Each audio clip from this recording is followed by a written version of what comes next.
Daily weather இன் France 28 April 2026. இன்று இந்தியாவின் பல பகுதிகளில் கடும் கோடை வெப்பம் உச்சத்தை எட்டியுள்ளது. வட மற்றும் மத்திய இந்தியா, குறிப்பாக ராஜஸ்தான், குஜராத், உத்தரப்பிரதேசத்தில் 40 முதல் 43 டிகிரி செல்சியஸ் வரை வெப்பநிலை பதிவாகும். ராயலசீமா பகுதிகளில் YSR, ஆனந்தபூர், குர்னூல் 41 முதல் 43 டிகிரி வரை கடும் வெப்பம் தொடர்கிறது. தமிழ்நாட்டின் உள் மாவட்டங்கள் வேலூர், திருச்சி, சேலம், மதுரை, கோயம்புத்தூர் 38 முதல் 40 டிகிரி வரை சூடாக இருக்கும். சென்னையில் 35 முதல் 38 டிகிரி வரை வெப்பநிலை, ஈரப்பதம் அதிகரித்து வெப்பம் மேலும் கடுமையாக உணரப்படும்.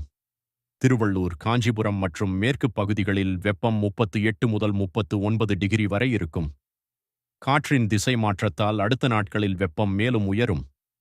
இன்று முதல் தென்னிந்தியாவில் இடியுடன் கூடிய மழை செயல்பாடுகள் அதிகரிக்க தொடங்குகிறது. கேரளா, குறிப்பாக இடுக்கி, மூணார், திருவனந்தபுரம், கொல்லம் மற்றும் வட கேரளாவில் இடியுடன் கூடிய மழை.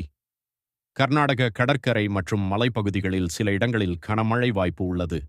தமிழ்நாட்டில் கன்னியாகுமரி, திருநெல்வேலி, தென்காசி, மதுரை, தேனி, கோடைக்கானல், வால்பாறை மற்றும் நீலகிரி பகுதிகளில் மழை படிப்படியாக அதிகரிக்கும்.